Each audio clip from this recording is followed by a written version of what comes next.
semua satu kota dari atas, tapi laut tidak naik, makanya ada arus. Tetapi sebentar tambah tinggi. Iya Pak, itu. Sore Pak ya. Antisipasi ini sampai siang, sampai jam 3. Makin hari makin keras dan makin hari makin naik air laut. Makanya saya keliling untuk kasih tahu hati-hati listrik tak, anak-anak tak jaga baik-baik. Pak, bagaimana ada warga yang ini Pak lagi sakit kasihan? Bagaimana Saya sampaikan, saya ada pemadam semua. Pak? Assalamualaikum warahmatullahi wabarakatuh. Innalillahi wa inna ilaihi rajiun. Makassar hari ini mengalami musibah banjir.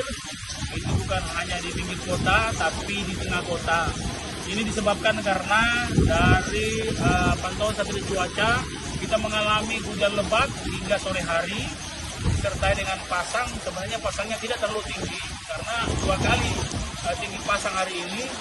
Tadi sekitar jam 9 dan sebentar jam 6, lebih tinggi daripada sekarang. Nah, kami bersama Pak Lurah dan Infokom serta PMK dan seluruh SKPD Kota Makassar hari ini turun ke lapangan untuk memastikan masyarakat dalam keadaan selamat, terutama dalam soal listrik.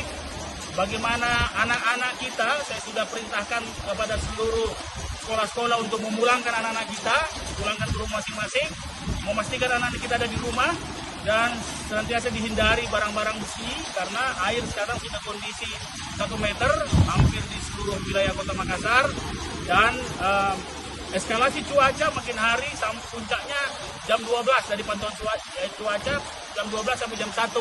Nanti sekitar jam 4 baru cuaca agak mereda.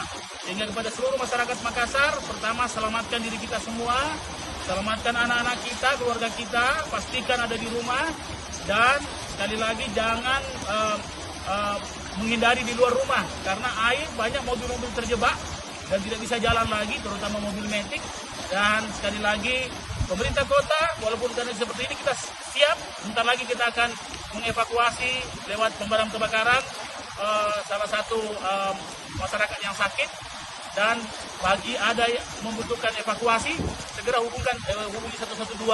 Kami standby dengan kekuatan penuh. Semua 22.800 pemerintah Kota Makassar bersama 6.000 RT/RW. Hari ini kita standby semua dan kami siap untuk memberi bantuan insya Allah jika dibutuhkan. Kita berdoa agar insya Allah kejadian ini bisa menurun dan insya Allah kita selalu mendapat pertolongan dari Allah Subhanahu Wa Taala. Terima kasih.